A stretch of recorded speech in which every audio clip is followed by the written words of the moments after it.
Vietnam merupakan salah satu negara jajahan Prancis. Pasca Perang Dunia Kedua, Prancis mencoba kembali mengambil Vietnam dan negara Indochina lainnya. Namun semua itu tidaklah mudah. Gerilyawan Vietnam berjuang mati-matian mempertahankan tanah kelahirannya.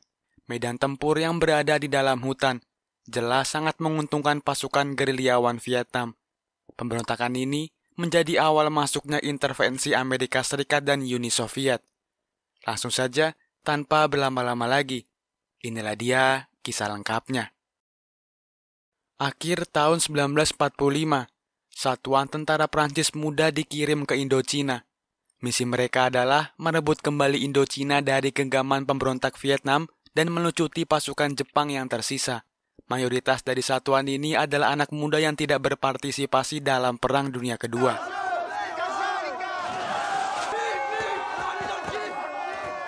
André Cariou merupakan salah satu tentara muda Prancis berpangkat sersan.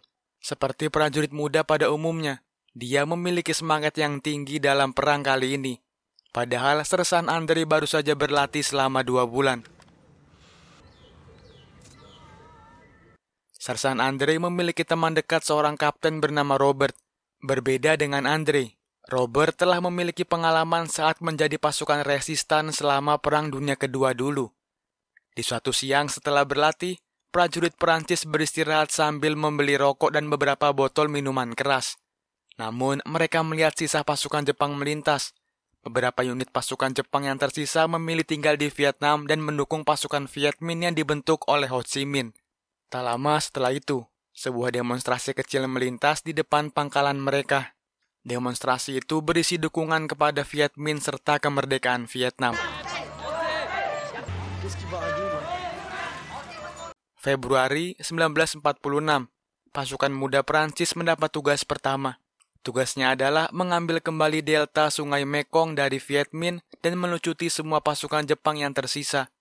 Mereka terlihat sangat ketakutan, karena ini merupakan perang pertamanya.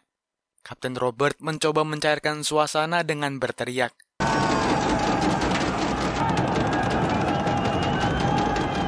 Singkat cerita, mereka akhirnya sampai di tepi pantai.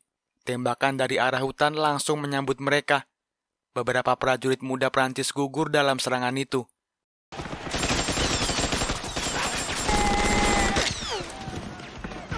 Kapten Robert serta anak buahnya dibuat bingung karena tidak bisa menemukan orang yang menembaki mereka. Sersan André terlihat sangat ketakutan sehingga dia harus dituntun oleh Robert. Tak lama setelah itu, tembakan dari Viet Minh akhirnya berhenti. Namun, Robert tidak bisa melihat satupun orang yang menembakinya. Melihat pasukan yang babak belur, Kapten Robert memarahi André yang ketakutan seperti pengecut. Padahal André adalah sersan. Singkat cerita, Robert dan anak buahnya melanjutkan perjalanan dengan menyisiri hutan dan rawa-rawa. Mereka mendapat petunjuk dari seorang petani. 6 km dari sana, terdapat sebuah desa yang masih terdapat unit kecil pasukan Jepang. Selama perjalanan, mereka melihat pesan yang berisi penolakan terhadap imperialisme Prancis. Akhirnya setelah seharian berjalan, mereka tiba di desa tujuan. Robert langsung menghampiri pasukan Jepang, sedangkan André menggeledah rumah warga.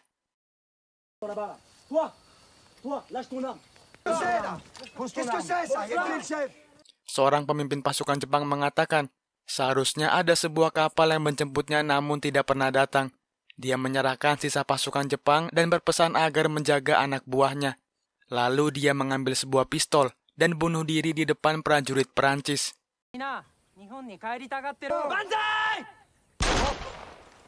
Robert dan Kwok berkesempatan mengobrol dengan kepala desa.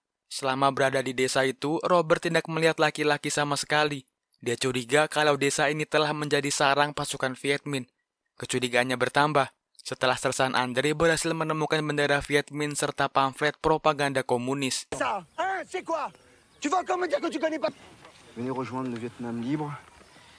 Atas temuan ini, Robert menyimpulkan kalau desa ini merupakan salah satu basis kekuatan Viet Minh.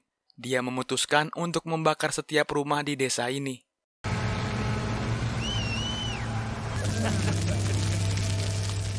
Setelah membakar desa, prajurit Perancis kembali melanjutkan perjalanan. Mereka menemukan kepala warga desa yang tertancap di sebuah tiang. Vive la révolution d'Onclo. C'est Viet Minh, mon lieutenant. Il coupe la tête des villageois. Disinyalir, warga ini tidak mau membantu Viet Minh sehingga harus mati dengan cara yang mengenaskan. Tanpa disadari, ternyata mereka telah terpancing masuk ke dalam ladang ranjau. Semua prajurit panik dan memilih mundur teratur. Keesokan harinya, prajurit Prancis memeriksa perahu warga yang berlalu lalang. Sebuah perahu tertangkap basah menyuplai senjata api ke pasukan Viet Minh. Sebuah tembakan tiba-tiba saja datang dari arah hutan.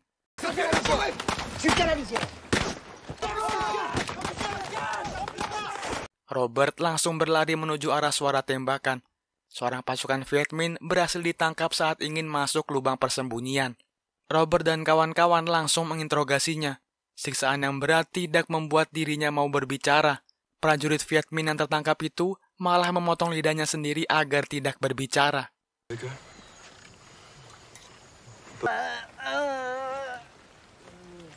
Karena sudah tidak berguna lagi, Robert memerintahkan menembak mati 2 prajurit Viet Minh yang tertangkap.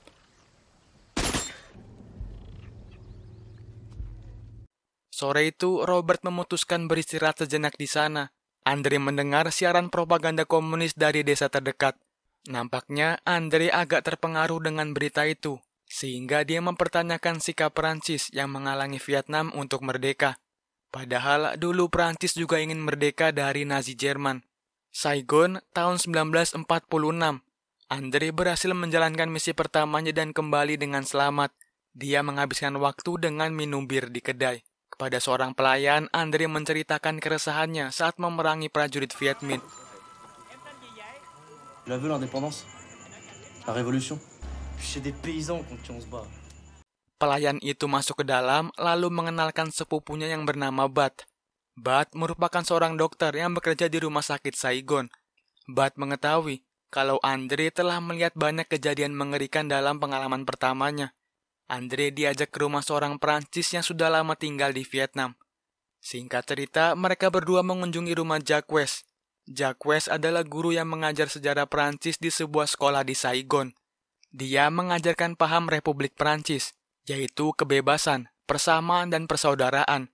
Jacques merasa telah mengajarkan kebohongan kepada anak-anaknya, karena sampai hari ini, Prancis masih melanggar salah satu paham republiknya yaitu kebebasan dengan menjajah Indochina. Jacques memberikan sebuah buku karangan Ho Chi Minh kepada Andre yang sedang bimbang. 11 November tahun 1946, Prancis berhasil mengebom kota Haiphong. Prajurit Prancis larut dalam kegembiraan, tapi tidak dengan Andre.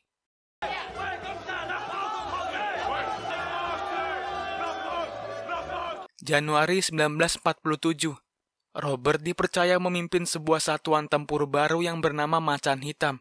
Dia melatih anak buahnya dengan keterampilan sabotase serta melancarkan serangan diam-diam. Di sela istirahat siang, Kwok menjelaskan kenapa dia ikut menjadi bagian tentara Prancis. Sebenarnya dia ingin Vietnam menjadi negara merdeka, namun tidak dengan cara komunis, karena dirinya adalah seorang Kristen. Komunis di Vietnam telah melarang semua orang untuk memeluk agama apapun. Teluk Tonkin 1947, Komando Macan Hitam menjalankan misi pertamanya. Sebuah desa yang dipercaya sebagai basis Viet Minh menjadi target pertama mereka. Ternyata dugaan mereka benar. Sebuah truk yang mengangkut prajurit Viet Minh datang. Robert memilih menunggu hingga pagi, sampai mereka lengah. Singkat cerita, Robert memimpin pasukannya masuk ke desa, lalu membunuh penjaga diam-diam.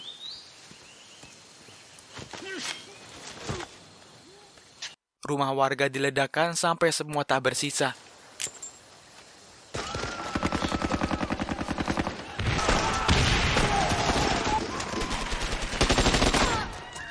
Seorang petani yang tidak tahu apa itu Viet Minh diinterogasi dan disiksa.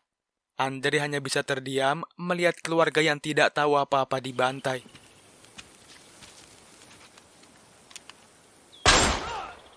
Suku-suku pedalaman Vietnam juga ikut menjadi sasaran kebengisan pasukan Macan Hitam. Rumah mereka dibakar sampai rata dengan tanah.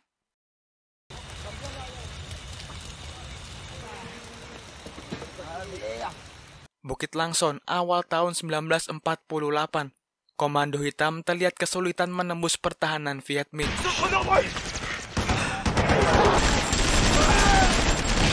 Bukit Langson merupakan benteng terkuat milik Viet Minh.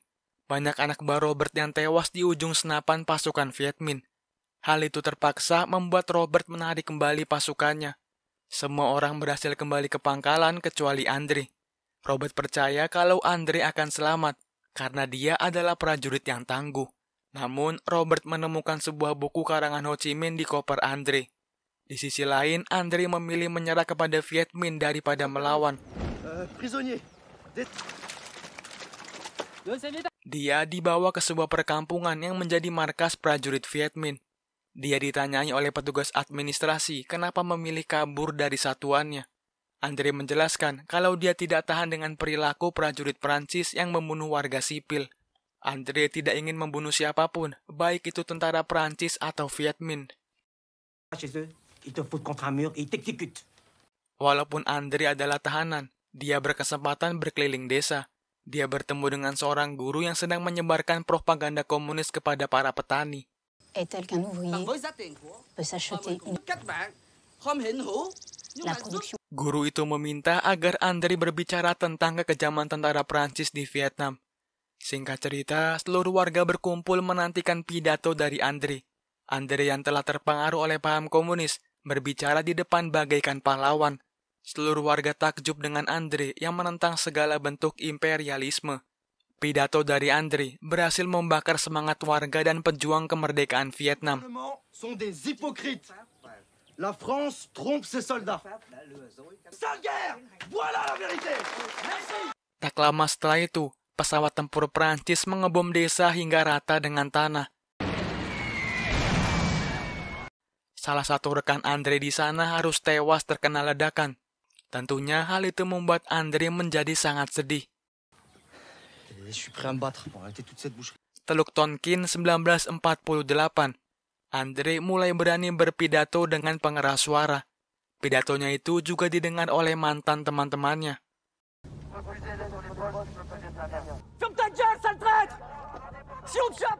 Bukan hanya itu, Andre juga berani angkat senjata bersama pejuang Viet Minh. Dia tidak ragu membunuh mantan rekannya sendiri. Robert yang datang setelah kejadian tentunya terkejut dengan tewasnya prajurit Prancis. Seorang prajurit yang sekarat mengatakan kalau Andre telah menembak letnannya. Robert sangat kesal dengan sikap Andre sekarang. Dia akan terus mengejar Andre kemanapun dia pergi. Di sisi lain, Andre mendapat tugas menyamar menjadi pasukan Prancis. Dia bertemu dengan Hans, seorang Prancis yang juga membelot ke kubu Viet Minh. Singkat cerita, operasi merebut benteng Bacan akhirnya dilaksanakan. Setelah artileri ditembakkan, mereka semua berlari merebut benteng.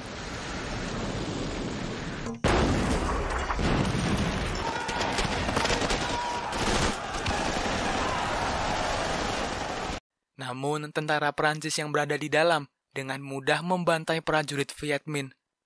Dari belakang, Andre dan Hans berakting layaknya seorang prajurit Prancis yang tersesat. Prajurit Prancis di dalam dapat dengan mudah percaya lalu membukakan pintunya. Prajurit Viet Minh berhasil masuk dan merebut benteng dari dalam.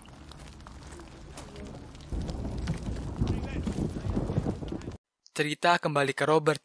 Dia mendapat berita dari kolonel kalau Andre bekerja sebagai pembuat propaganda. Propagandanya berhasil membuat gelombang desersi besar di tubuh militer Prancis. Di saat yang bersamaan, Robert juga menerima kabar dari rekannya. Ada beberapa prajurit Viet Minh yang berada di kota. Robert dan Kwok bergegas mengampiri kontrakan yang disinyalir menjadi tempat persembunyian Viet Minh. Awalnya, prajurit Viet Minh tidak mau berbicara. Namun setelah kamarnya digeledah, ditemukan sebuah pistol serta pamflet kedatangan Ho Chi Minh di sebuah desa. Robert, Kwok, serta beberapa prajurit lainnya pergi ke sebuah desa tempat Ho Chi Minh akan melangsungkan acara tanpa memberitahu kolonel. Seharian mereka mengintai, akhirnya Ho Chi Minh datang bersama dengan Andre.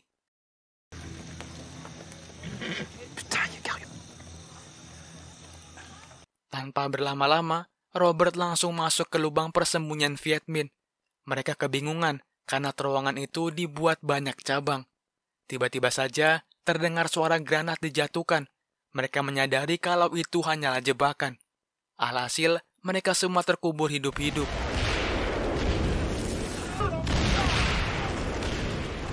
Beruntung, Robert dan Kwok masih dapat terselamatkan walaupun mengalami cedera yang parah. Kolonel mengatakan kalau Ho Chi Minh yang asli tidak mungkin keluar dari persembunyiannya. Kolonel juga menyuruh Robert untuk pulang ke Perancis karena kaki dan pinggulnya mengalami cedera parah. November 1949, Perancis telah kehilangan sejumlah wilayahnya di Vietnam. Itu membuat mereka harus mundur sampai delta Sungai Mekong. Robert mendapat kabar kalau Andre berada di sebuah kamp dekat perbatasan Cina. Walaupun dirinya masih belum terlalu pulih dari cedera, Robert tetap memaksakan diri untuk ikut ke garis depan.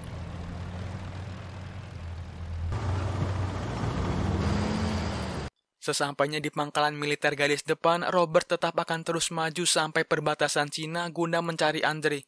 Namun Kwok keberatan. Bisa saja itu adalah tipuan atau orang kulit putih lainnya yang mirip dengan Andre. Walaupun mendapat penolakan dari Kwok, Robert bersikeras untuk terus maju. Di tengah perjalanan, rupanya mereka diserang oleh prajurit Viet Minh.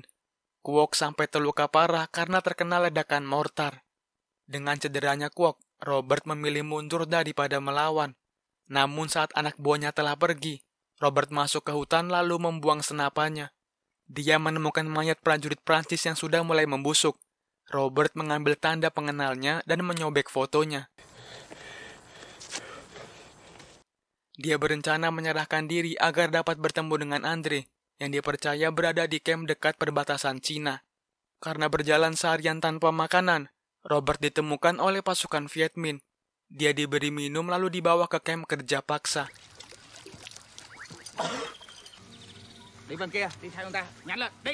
Robert tidak sendirian. Prajurit Prancis juga banyak yang tertangkap. Singkat cerita, akhirnya mereka tiba di kamp kerja paksa. Kondisi kamp sangat tidak manusiawi. Banyak dari para tahanan yang dibiarkan mati kelaparan. Robert di sini dikenali sebagai Victor Laurentis sesuai dengan kartu identitas yang ia curi. Menurut informasi dari sesama tahanan, Andre juga bekerja di sana sebagai petugas interogasi. Wajah Robert telah banyak dikenal oleh prajurit Prancis karena kehebatannya selama bertugas sebagai pemimpin macan hitam. Karena satuannya telah membunuh banyak anggota Viet Minh, tentu saja Robert adalah buruan utama. Pemimpin camp tiba-tiba memanggil Robert ke kantor lalu menanyakan siapa dia sebenarnya. Dia menjawab kalau dirinya adalah Victor Laurentis.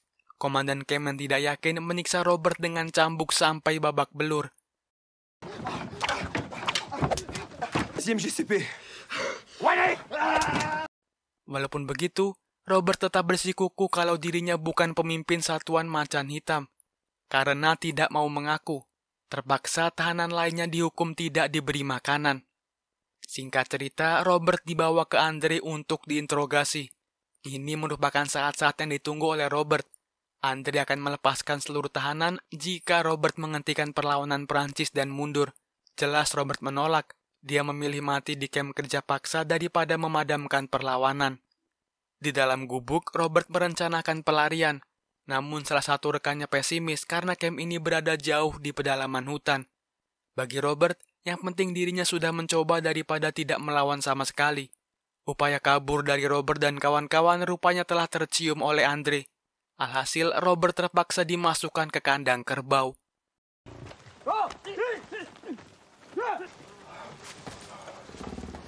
Malamnya, kawan-kawan Robert memberikan makanan serta pecahan kaca untuk kabur. Semua telah bersiap, namun ada beberapa tahanan yang terlalu lemah. Malam berganti siang. Robert mulai menjalankan rencananya kabur, namun tiba-tiba Andre datang.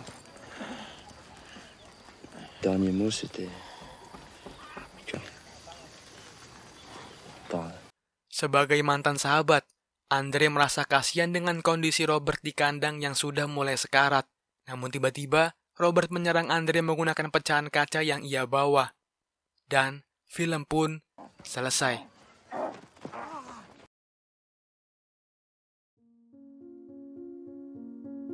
Gagalnya Prancis di Vietnam menjadi pintu masuk bagi Amerika dan Uni Soviet. Film ini merupakan salah satu film yang menggambarkan keadaan sebelum Amerika dan Soviet masuk. Sayangnya, film ini terkesan diburu-buru pada endingnya, sehingga endingnya agak sedikit menggantung. Segitu aja kira-kira alur cerita dari film kali ini. Semoga kalian suka dan sampai jumpa di video seru lainnya.